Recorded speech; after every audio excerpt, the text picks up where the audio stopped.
and welcome back. In this video, I'm here to discuss about how to configure unit of measure in Odoo 14. So first of all, what we have to do is that inside sales configuration settings, if you search for unit of measure, you can find an option in order to enable unit of measure. So while selling and purchasing products, you can provide unit of measure for doing that. So if you enable in sales, you can see automatically in inventory it is enabled. And after saving the settings, when you come to configuration, you can find an option to configure unit of measure. So here we have unit of measure and unit of measure category. So unit of measure categories are created in case of unit conversion. So if you are converting a unit from one unit to another, in that case we have to mention the category, because within that category only conversion can be done. Like in the case of converting centimeter to meter, meter must be given inside same category. So in that case it is in length. So in that way you have to create unit of measure category. So here there are some unit of measure category: unit, weight, working time, length or distance, or volume. So you can create categories here.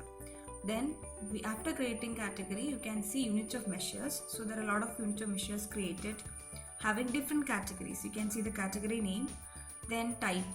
So whether that particular unit of measure is a reference unit of this category.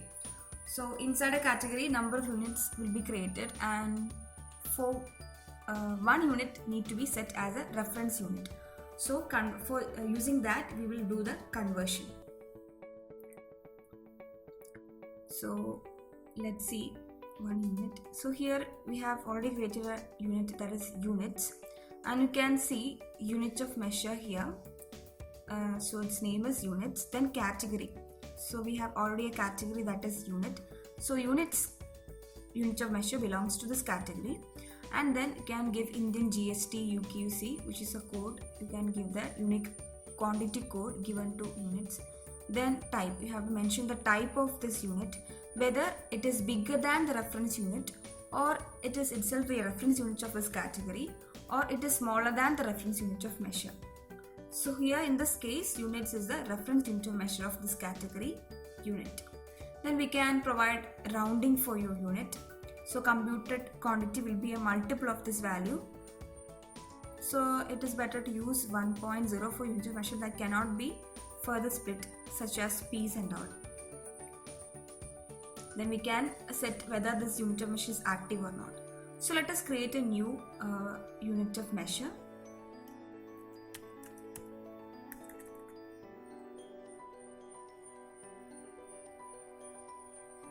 Suppose I'm creating bunch. Then we can add a category of this. So I'm choosing the category as unit itself, and I am setting it as bigger than the reference unit of measure. So for our category unit, we have a reference unit of measure, that is units. So this bunch unit is bigger than we are setting bunch unit as bigger than the reference unit. Then how much? So we have to provide a bigger ratio. How much this bunch is bigger than unit of measure? So 25. So I'm adding it as 25. So it is 25 units bigger than units measure. Then after saving, you can see bunch with the category unit. Then there are many other things with category unit. Okay, now let's come back to products and create a new product. Suppose I'm creating a flour. Then I'm adding it as a storable product. Then we can give sales price. Then here one thing you can see is unit of measure and purchase unit of measure. So unit of measure means the default unit of measure used for all stock operations.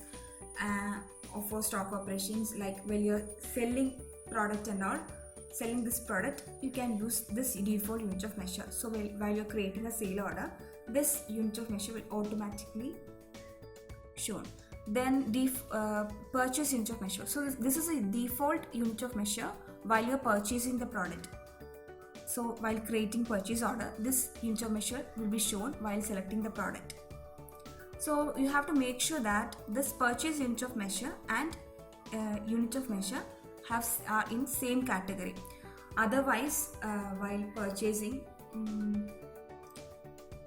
conversion cannot be done in the right way, because if you're purchasing a bunch and have to store that product inside the stock, so in that case we have to convert the bunch into units, then only we can store the product. So in that case within the category only conversion can be done, so you have to make sure they are with same category. Okay, now I'm saving this. So one thing, you have to add the vendor, because if you're creating purchase order, you have to add the vendor here. Okay, after that you can save this.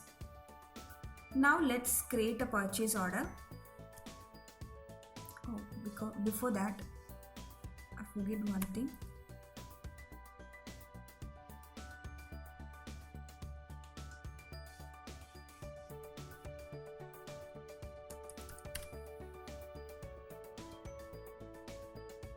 So it is already can be sold and can be purchased. Now what is the thing is that I haven't added the purchase information, so for that I am adding it as bunch. So for purchasing I can purchase by as bunch. Then default selling information, that is for stock and all, we use units. Okay, now let's create a purchase order. So quotation. Then add the product. So if you add flower, you can see by default the unit of measure, purchase unit of measure is bunch. Then we can also change from here. There are 3 units in that category. You can change. Okay, I'm selecting one bunch. So if I save and confirm order and the save product, we can see the demand is 25, because one bunch is 25 units as we have specified inside the category. So it is converted to 25 units, and after validating, if you go back to product, you'll be able to see the on hand will be changed. You can see the purchase is 25, on hand is 25, everything is 25. Now let's create a sale order.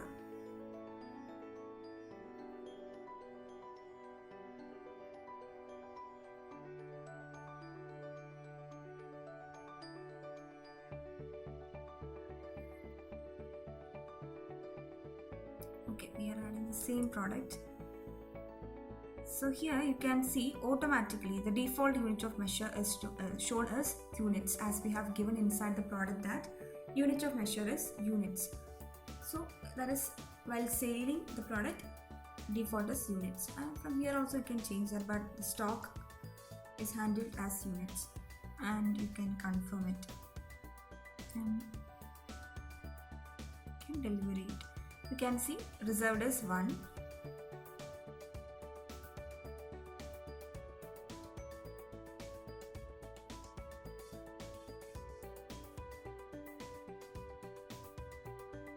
And if you go back to our product,